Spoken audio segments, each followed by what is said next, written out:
Assalamualaikum warahmatullahi wabarakatuh. Apa kabar teman-teman semua? Semoga selalu sehat ya teman-teman semua. Amin.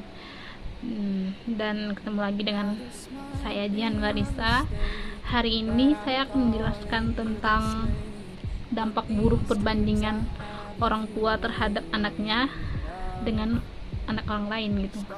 Membandingkan anaknya dengan anak orang lain. Menurut saya anak-anak itu mempunyai kelebihan dia masing-masing gitu. Dia punyai kecerdasan masing-masing, kemampuan dan bakat masing-masing, tapi ya tahu sendirilah orang tua gitu, dia tidak tahu ke anaknya, mungkin kurang perhatian terhadap anaknya. Dan diketahui sendiri terutama teman-teman semua bahwa membanding-bandingkan anak dengan anak orang lain tidak bagus bagi kesehatan mentalnya gitu. Apalagi orang tuanya sekarang yang selalu membandingkan anaknya dengan anak orang lain tanpa mengetahui bahwa mental dia akan mempengaruhi dia pas dewasa gitu. Apalagi zaman sekarang orang tua misalnya anaknya nilainya jelek gitu, ditambah lagi anak tetangga nilainya bagus, lebih bintang daripada dia, terus kita membandingkan dia dengan anak orang lain gitu kan, tanpa tahu anaknya terluka gitu kan.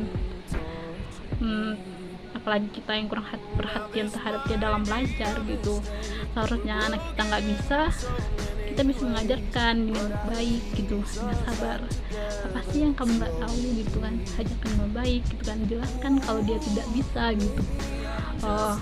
Apalagi dampak dari perbandingan itu di sekolah, dia tuh nggak percaya diri gitu, tampil depan kelas misalnya gitu kan, atau presentasi atau gimana, atau guru nyuruh dia tampil di depan kelas gitu, jadi dia tuh minder gitu dan tidak berteman bisa jadi gitu kan.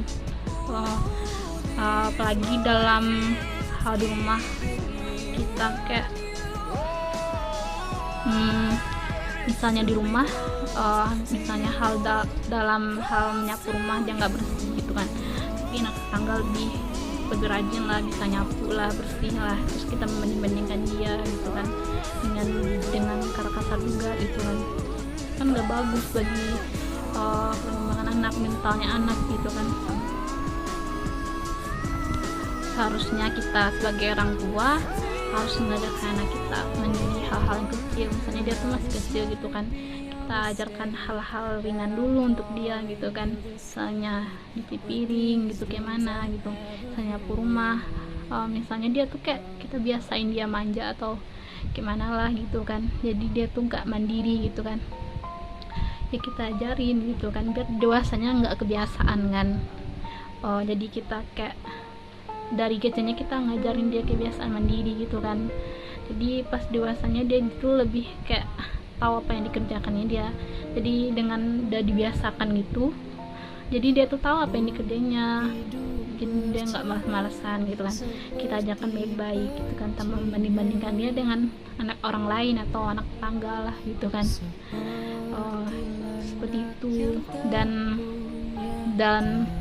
Dan kita harus mengajarkan dia juga sopan santun, tata krama ke rumah orang gitu kayak mana gitu, jangan asal masuk aja ke rumah orang gitu, atau kayak mana di rumah orang nggak ada sopan santunnya, kayak mana kata orang nanti gitu kan. Nah kita tuh nggak ada sopan santunnya gitu kan. Emang jadi orang tua itu nggak gampang gitu, apalagi orang tua yang kerjaan rumah semuanya dan ada juga yang bekerja, jadi dia tuh kayak banyak kerjaan buat dia tuh stres gitu, jadi dia tuh kayak nggak terlalu memperhatikan anaknya gitu kan, dan membuat anaknya tuh kayak ada perhatiin gitu kan, tapi kayak orang tua itu emosi, anaknya nggak bisa itulah kan. Dan salahnya orang tua juga tidak mengajarkan anaknya. Memang sih jadi orang tua itu, apalagi seorang ibu tuh berat ya gitu kan, kita juga harus menuntut anak kita jadi ibu rumah tangga juga gitu kan. jadi istri gitu juga, apalagi seorang ibu yang bekerja gitu. Jadi sebagai orang tua, ajarkanlah anak secara baik-baik gitu, tanpa harus membanding-bandingkan dia gitu kan. Padahal membanding-bandingkan itu adalah satu hal yang gak baik bagi anak gitu. Jadi dampak buruknya membanding-bandingkan itu, yang pertama itu dia meragukan diri dia sendiri gitu kan. Dia tuh nggak percaya gitu bahwa dia bisa, padahal dia bisa gitu kan. Apalagi melihat teman yang lebih pintar gitu kan, jadi dia tuh nggak percaya lah gitu, nggak percaya diri itu hilang lah gitu dirinya, padahal dia tuh mampu ngelakuin semua gitu. Yang kedua itu rasa cemburu, karena orang tua yang selalu membanding-bandingkan dia dengan anak orang lain, yang membuat anak itu cemburu gitu, membuat dia tuh jadi kecewa dan tumbuh rasa kebencian terhadap dirinya. Yang selanjutnya itu berpikiran negatif, bahwa dia tuh bisa, tapi dia ada berpikiran negatif dulu bahwa dia tuh gak bisa gitu, pada dia tuh kayak meragukan kemampuannya dia gitu. Yang terakhir itu gerenggangnya hubungan anak dan orang tua, karena orang tua yang selalu membanding-bandingkan anaknya dengan anak lain, yang membuat awalnya keluarga itu harmonis saja, baik-baik aja, damai-damai aja, karena perbandingan itulah membuat hubungan anak dan orang tua itu hubungannya renggang gitu, gak membaik gitu, seperti itu. Dan pengalaman saya sendiri tentang perbandingan ini, saya sudah merasakan sendiri sih. Orang tua saya itu kayak membandingkan saya, apalagi saya waktu kecil gitu kan. Dan tahu sendiri waktu kecil itu saya itu tidak bisa gitu, terlalu pintar gitu.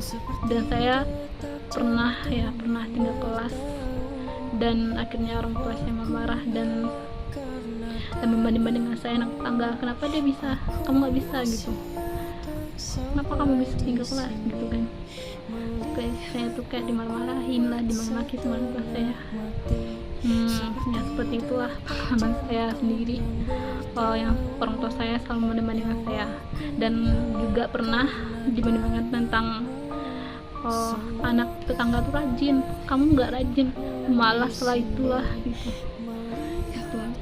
Emang iya sih, kalau saya kalau dulu itu kalau kayak mau ngerjain sesuatu itu pasti disuruh dulu baru ngerjain gitu kan, karena nggak tahu apa yang dikerjain, nanti takut salah, melakukan kesalahan, nanti orang tua saya marah-marah. Dan tahu sendiri dong, orang tua saya itu mengajarkan